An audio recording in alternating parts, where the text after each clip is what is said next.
वो सवालात हैं जिनके जवाब जानने के लिए हम इंसान मुसलसल जुस्तजू कर रहे हैं और अभी तक अरबों डॉलर भी खर्च कर चुके हैं।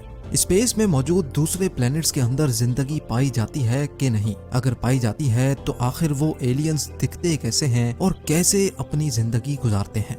ये जानने के लिए नासा ने सबसे पहले चांद पर जाने का फैसला किया, क्योंकि चांद ही वो वाहिद सैयारा था जो अर्थ के सबसे ज्यादा करीब था।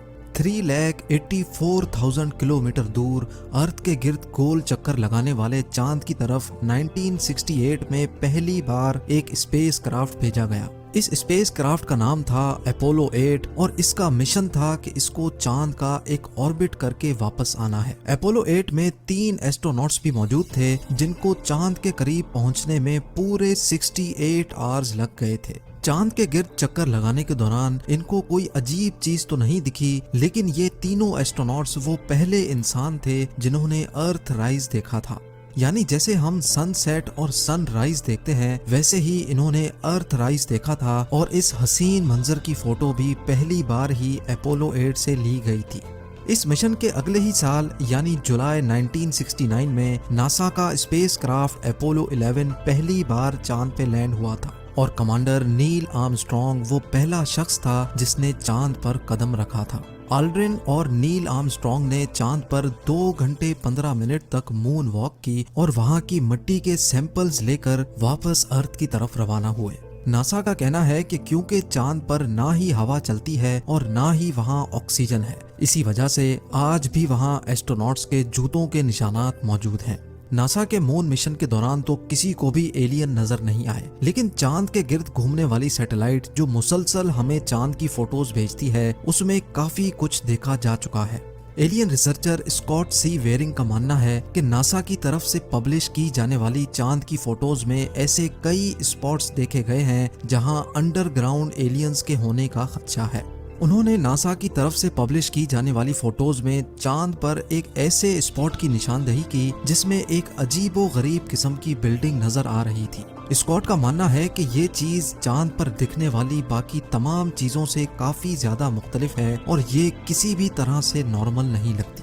जब स्कॉट ने अपनी ये रिसर्च पब्लिश की तो उसके बाद जो हुआ वो यकीन करना मुश्किल था। चंद ही दिनों के बाद जब नासा ने चांद की फोटोज अपडेट की तो वो बिल्डिंग नुमा चीज वहां से गायब हो चुकी थी। स्कॉट का मानना है कि अगर चांद पे किसी भी किस्म की एक्टिविटी नहीं हो रही तो फिर ये बिल्डिंग नुमा चीज यहाँ से गायब कैसे हो गई। या तो नासा ने उस स्पॉट को एडिट करके छुपा दिया है या फिर वाकई चांद पर कोई ना कोई एलियन एक्टिविटी हो रही है। बात सिर्फ चंद फोटोज में दिखने वाले स्ट्रक्चर्स की ही नहीं है। साइंटिस्ट को चांद की डार्क साइड पर, यानी वो साइड जो हमें अर्थ से नजर नहीं आती, वहाँ एक बहुत बड़ा एरिया मिला है जो चांद के बकाया हिस्से से काफी ज्यादा मुख्तलिफ है।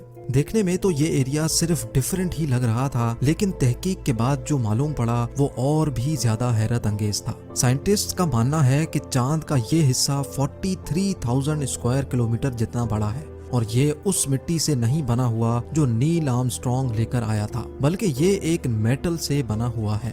साइंसदानों का तो मानना है कि करीब 400 अरब साल पहले कोई बहुत ही बड़ा एस्ट्रॉयड चांद से टकराया था, जिसकी वजह से ये मेटल चांद पर ही रह गया है। लेकिन कई रिसर्चर्स इस बात को नहीं मानते, क्योंकि अगर इतना बड़ा एस्ट्रॉयड चांद से टकराता तो चांद 2 टुकड़ों में टूट चुका होता। उनका मानना है कि मेटल से बना चांद का ये हिस्सा यहाँ मौजूद अंडरग्राउंड एलियन सिविलाइजेशन की निशानी भी हो सकती है। चांद से हटकर अगर मार्स की बात की जाए तो अभी तक हम 21 रोबोट्स मार्स पर भेज चुके हैं।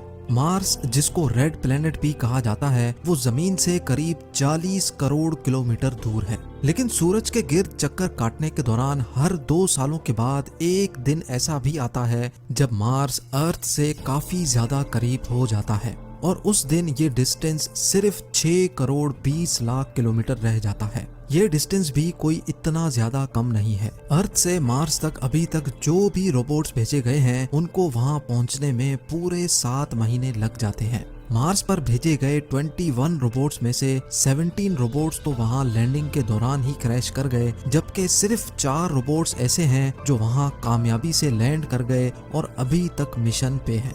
इन रोबोट्स ने अभी तक हमें मार्स की जितनी भी तस्वीरें भेजी हैं, इनमें बहुत सारे स्ट्रेंज ऑब्जेक्ट्स देखे गए हैं। एलियन रिसर्चर स्कॉट सी वेरिंग का कहना है कि मार्स से हमें ऐसी इंफॉर्मेशन मिल चुकी है जिसके बाद ये कहना गलत नहीं होगा कि मार्स पर भी जिंदगी पाई जाती है।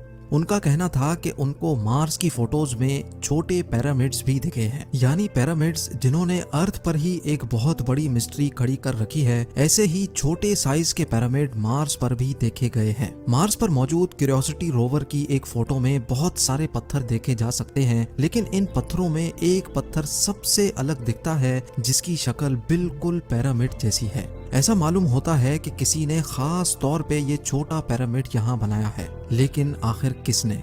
स्कॉट का मानना है कि मार्स पर छोटे छोटे कद के एलियंस मौजूद हैं जिन्होंने ये छोटे पिरामिड्स बनाए हैं। क्यूरियोसिटी रोवर जिसको बनाने में नासा के $2.5 अरब खर्च हुए थे, उसने मार्स पर लैंडिंग के बाद हजारों फोटोज भेजी हैं। ज्यादातर फोटोज में सिर्फ पत्थर और पहाड़ देखने को मिलते हैं, लेकिन चंद फोटोज ऐसी भी हैं जिन्होंने इंटरनेट पर काफी ज्यादा सवालात खड़े कर दिए हैं, क्योंकि इन फोटोज में कुछ न कुछ एबनॉर्मल जरूर है।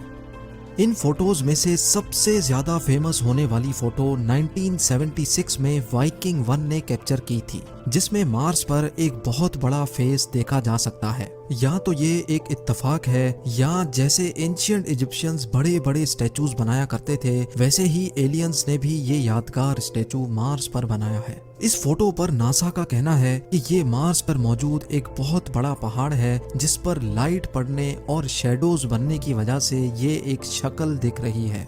2014 में क्यूरियोसिटी रोवर की एक और पिक्चर ने हलचल मचा दी, जिसमें मार्स पर एक हड्डी पड़ी भी दिखाई दी। इस हड्डी को देखकर तो ऐसा लगता है जैसे ये किसी छोटी हाइट के एलियन की बहुत पुरानी हड्डी हो जो वक्त के साथ साथ गल चुकी है।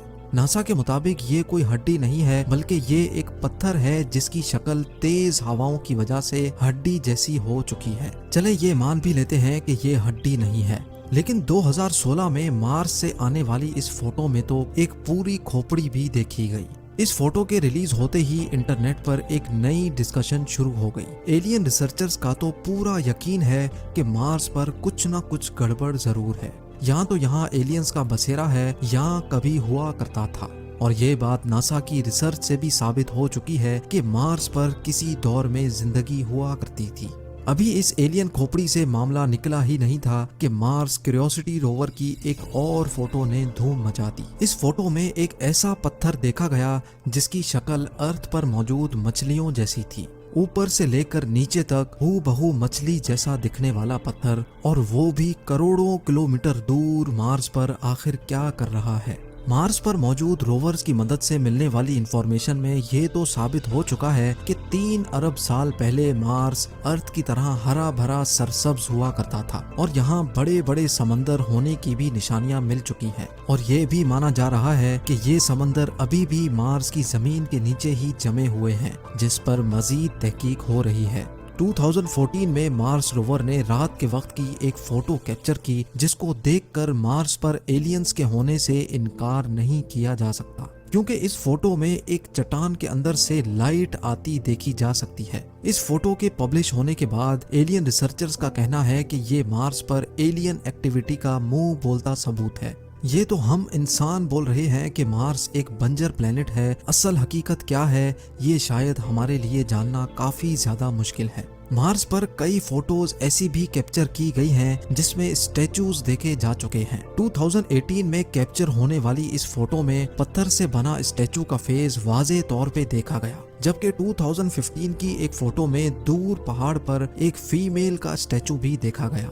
एलियन रिसर्चर स्कॉट वेरिंग ने अपने YouTube चैनल पे कहा है कि मार्स की फोटोज पे जितनी ज्यादा रिसर्च हो रही है, उतने ज्यादा सबूत भी मिल रहे हैं। स्कॉट का मानना है कि मार्स पर मौजूद एलियंस हमसे बहुत ही ज्यादा एडवांस हैं, क्योंकि एक फोटो में उन्होंने मार्स पर एक इंजन पड़ा हुआ भी देखा है, जिसके ऊपर मिट्टी की तह जमने की वजह से वो दूसरे पत्थरों के कलर जैसा दिख रहा है। या तो ये कोई इंजन ही है या किसी एलियन UFO का टूटा हुआ हिस्सा।